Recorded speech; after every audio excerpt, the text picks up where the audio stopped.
But Brandon, let's move on into our next topic, and we are taking a look at the LSU Tigers. This is a team, Brandon, that I'm going to say something. I know this is a line from the team we talked about in the first segment, in the Michigan Wolverines, but I'm going to say it anyways. And LSU went out there and basically shocked the world. We gonna shock the world. That is what they did against Miami, a team that both you and I picked last week to beat the Tigers in this one. I was even talking about, if LSU loses their first two games, that Ed Orgeron could be on the hot seat, could be fired after two games. Well, Ed Orgeron's hot seat is getting a little bit colder, could be completely ice after this one. Joe Burrow, only 140 yards, no touchdowns, no INTs, but played fairly well in their first game. He also had 14 yards on the ground. And also Nick Brissett had 125 yards, 2 tutties. It's like Sean and Dave and I were talking coming home from Mark's house after our fantasy football draft. It's like LSU just poops out running backs and cornerbacks. They've got now Brissett on the running back side. They got Greedy Williams, who I am in love with on the defensive side. I want to ask you this. Overreaction Monday here. Can LSU play surprise and upset either Alabama or Auburn this season when they play them later this year? I'm going to say no. I'm going to say no to your surprise upset. Watching how Alabama played over the weekend, they are just too good. Mm-hmm. They are just so good. And I understand that they were playing against Louisville team, a Louisville team that does not have Lamar Jackson, but Alabama's defense looked really, really good the entire game. The entire game they looked good, and offensively, Alabama's going to be really solid, and they're going to be solid with Tua Tagovailoa. Mm-hmm. And I don't even think I said that right. Tagovailoa. I'm trying to say it so fast, but you can't. You have to slow down when you say it.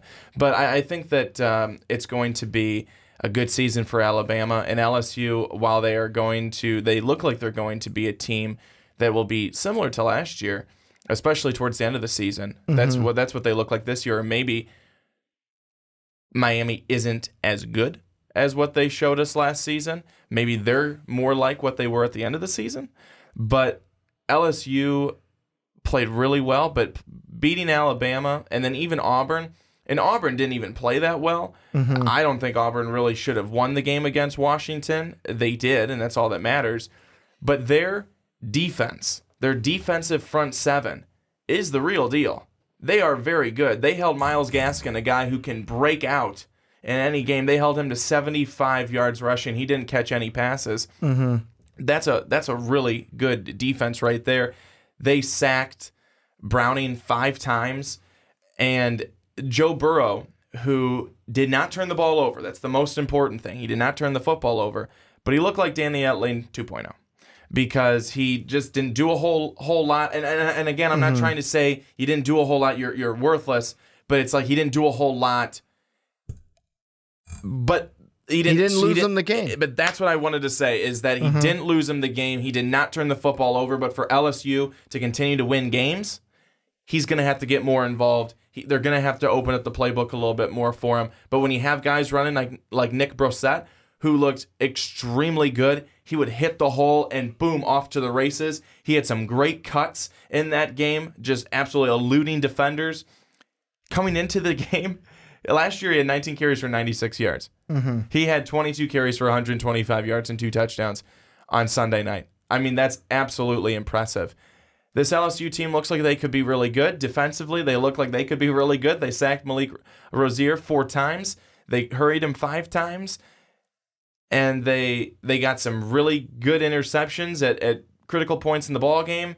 Rozier threw it away. I mean, threw it right to him a number of times. He didn't look good. And I think that maybe the N'Kosi Perry talk needs to start up again, even though Miami fans may hate me for saying that. If that's what you want from Rozier all season long, that's what you might be getting. Mm-hmm. But going to finish up the point of LSU, I just don't see him being able to beat Alabama, being able to beat Auburn. I think that both Bama and Auburn have better teams, more sound teams and better defenses. Well, and defense is the big thing. Like Alabama the thing that I think of is the only way that LSU is going to beat Alabama is if Alabama has like a game like the Mississippi State game last year. Oh, we're going on the road to Mississippi State.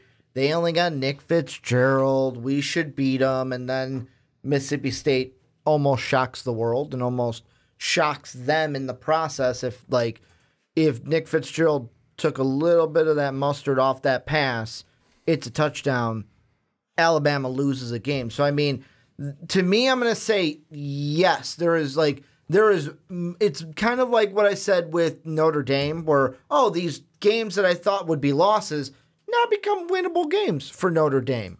These games, am I ready to say, boom, upset special, I'm going to push the button, Alabama, Auburn, you've been put on notice. I'm not going that far yet. But I will say the upset special barometer, the percentage, has gone up a little bit after this game. And the reason I say that is Alabama, like I said, they're going to be playing at LSU.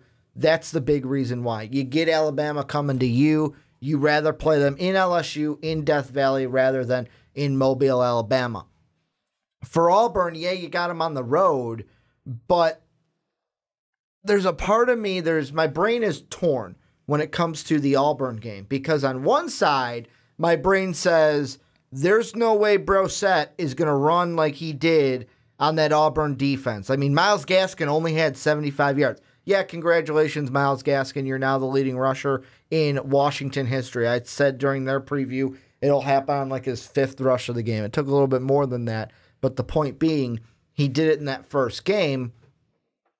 The defense for Auburn is really good, but like you said, they probably should have lost that game to Washington. Like, that wasn't a sounding, commanding victory for the Auburn Tigers. It was more of a, wow, this defense is dominant from the start. Washington got back into it as second half adjustments happened, and then Auburn escaped with the victory in their first game.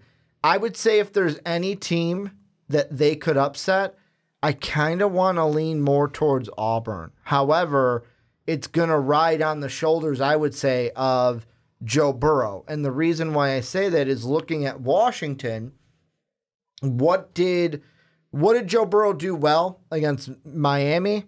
Didn't turn over the ball. Like you said, like you look at the stats, 140 yards, He did nothing special. He did everything game manager-esque, Danny Etling style. But yet again, it's kind of like, and I'll compare it to Shea Patterson. Yeah, he wasn't flashy, but he didn't lose his team the game. He didn't turn over the ball. He didn't do any of that. Jake Browning was different in Auburn, where he had almost 300 yards. Yeah, he only had 1 touchdown to 1 INT, but which was a bad INT, by the way. He wasn't just a game manager against Auburn. And I know what you're saying, Ricky. Joe Burrow and Jake Browning are 2 completely different quarterbacks. Why are you putting them in the same breath? But there's a part of me that's, and maybe you can help me settle this debate, because LSU also has a really good defense of their own. If LSU's defense can make Jarrett Stidham struggle just a little, is Auburn the one, out of the 2, Auburn and Alabama, is Auburn the one that is more susceptible to a Tiger upset in 2 weeks rather than Alabama later in the year? Well, out of the 2, yeah, I think Auburn would be more susceptible to it. I think that Washington's defense proved that they were pretty good too, because there were a number of times, except for when they missed Vita Vea up the middle. Auburn was able to, what Auburn did well, and I said this to my dad as we were watching the first half of the game. Auburn was having their way with Washington between the 20s, but once they got to the 20 or inside the 20, they stalled. Washington's defense was kind of that bend but don't break. They bent all the way, in the middle of the field and everything like that, but then they made sure they did not break when it got down into the red zone, and they forced multiple field goals, field goal after field goal after field goal, and one Carlson even missed. Yeah. So I think that if that is the type of defense that LSU can play against Auburn, I think that they have a chance to be able to do it, to upset the Tigers, the Auburn Tigers. But I think that there's going to be more offense coming from, certainly after this small sample size that we saw of Joe Burrow. Yes, no turnovers, and he did not cost his team the game. That's fantastic because Malik Rozier may have with his turnovers, but to beat the Crimson Tide or the Tigers. You have to be able to make many plays, not one, not two, many plays, and you have to be on your A game to be able to do that. Nick Brossette needs to be able to have a game like that, but against both Alabama and against Auburn, I see that not being realistic. If you go for 125 yards and 2 touchdowns against either of those defenses, you've done something really well, or they just did not show up to the game. So LSU, maybe they do have a better chance against Auburn, but I still think that looking at Auburn's front seven and what they were able to do, the pressure that they got, the energy that they had, they look really good. They look very good, and one of the best in the country for sure when all things are said and done. I would guarantee that. And the thing that I also look at is, of course, we're looking at the reason why I didn't throw Georgia into the title for this, by the way, is mainly because Georgia's in the other side of the SEC. But I will ask you, are there any other games? Let's not look at Alabama and Auburn now. Let's look at some of the other games. So, like, Texas A&M had a really good week 1. I know the opponent they played, but they looked really good with Jimbo Fisher in week 1. You got Mississippi State, who's a top 20 team right now. You've got Georgia, who's a top 5 team right now at the moment.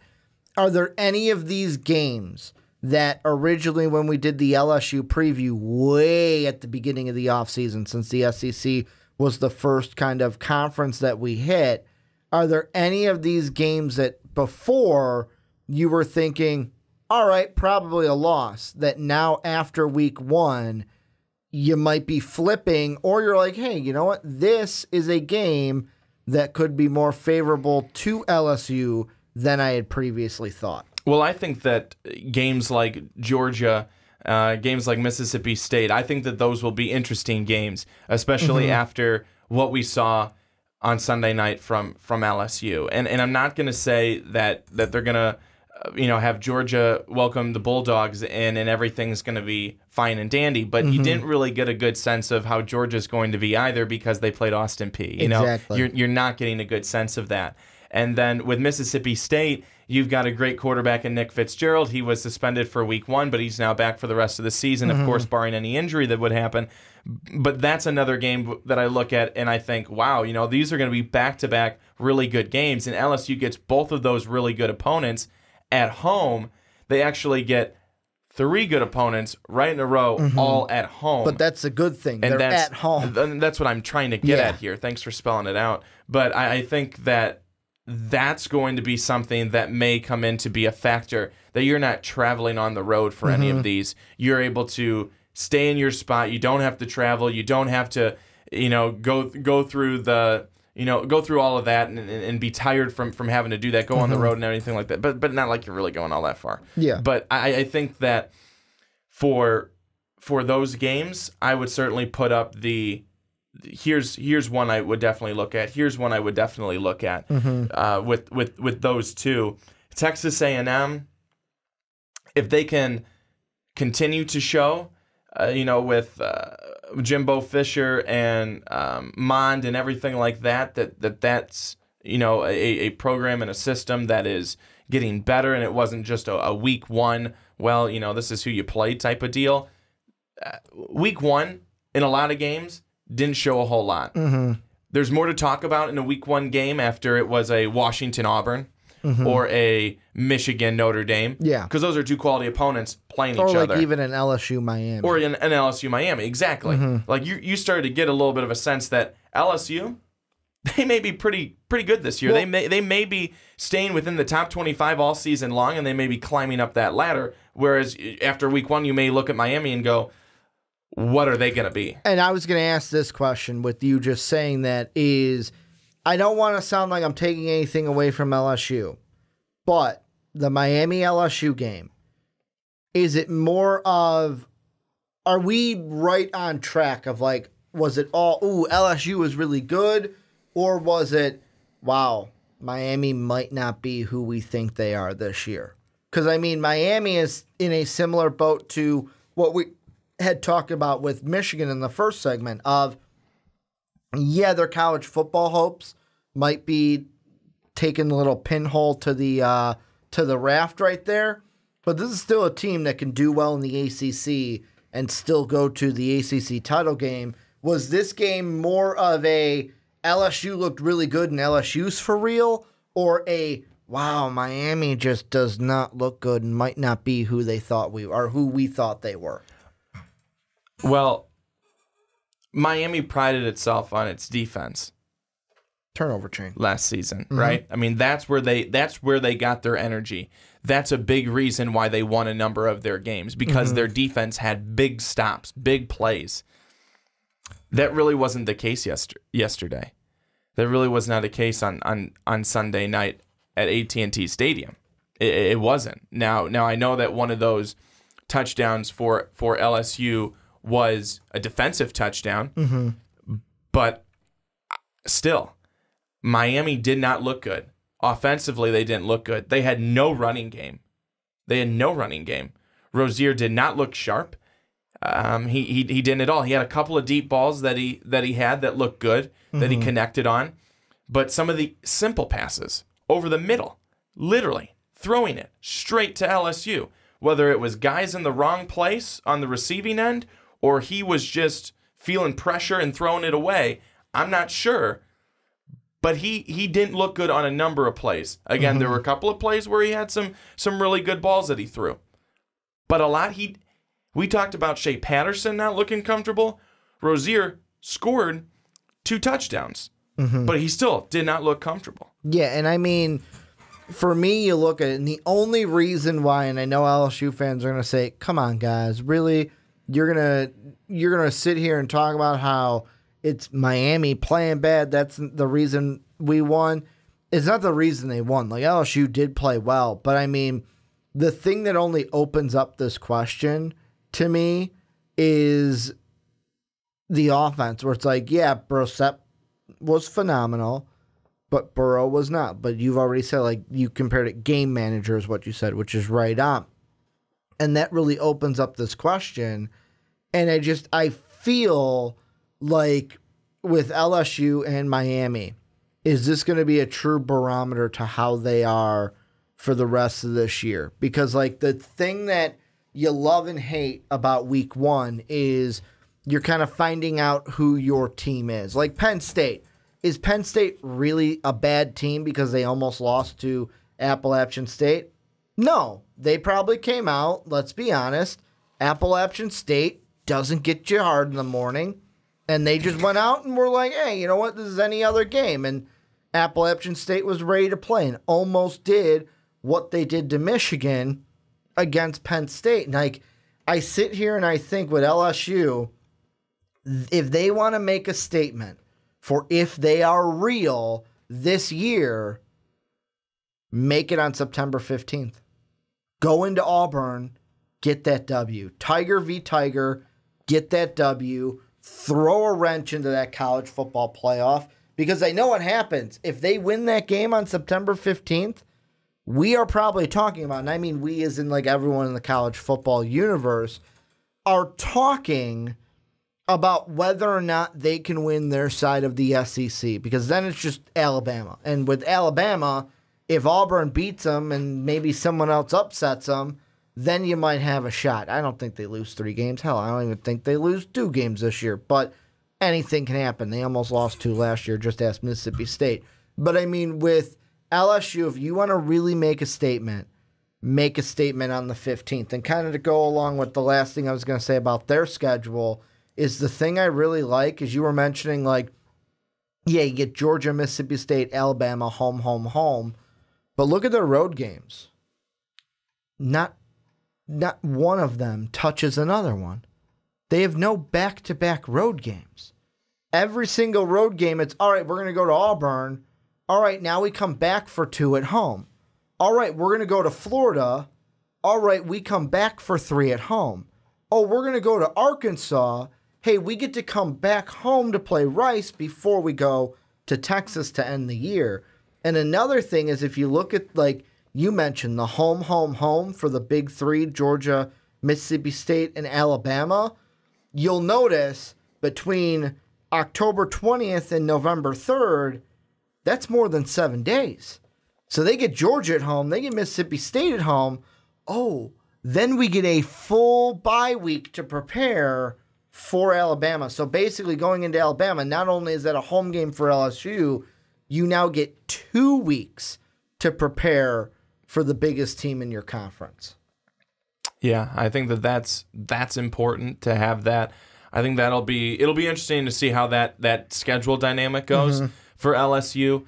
They lost Adrian McGee, their right tackle, in the game against Miami with what they're saying is a pretty severe injury. I haven't seen anything else about it, but it'll be interesting to see if that plays into anything in the offensive line, because of course we saw Nick Brossette, like we've mentioned a number of times now, play really well, and be really the focal point of the offense in week 1. They need to be able to continue to do that, and I think any injury to your offensive line, no matter who it is, center, guard, tackle, whatever, you never want to see that. It a lot of times can mess with the chemistry that's going on there, but you just hope that he's going to be okay and that the offensive line will continue to produce and open up holes for Brossette to be able to run. I think that both of these teams, we look at both of them. Miami was really good last year. They had a really poor end. LSU was pretty darn good last year. They had a wonderful end to their season. And Miami comes out and they continue to be similar to what the end of their season looked like last year. LSU comes out, continues to be similar to the end of their year last year. I think these two teams are actually going to go in different directions. I don't think they're both going to be on the same path. I think LSU is going to be on a path that goes in a direction that they will see themselves climb the top 25 this season. I'm not saying that they're going to beat Alabama, and I'm not going to say that they will beat Auburn, but I think that they're going to be a competitive team, especially if we see the same type of team, and especially if Joe Burrow is able to get involved in this offense more than what he was against Miami, and actually, not have the Mitch Trubisky effect of, well, we'll let you throw it a little bit, but not too much where, you might look bad. Be able to break loose from that and stretch the field and move the ball down the field. That's going to be important. But then for Miami now, they already have one loss. If they play like they did with Malik Rozier not looking comfortable, making poor decisions, throwing the ball away, having it be interceptions returned for touchdowns, Miami will not thrive this season. And if their defense lets up that many points on a consistent basis, they will not thrive this season.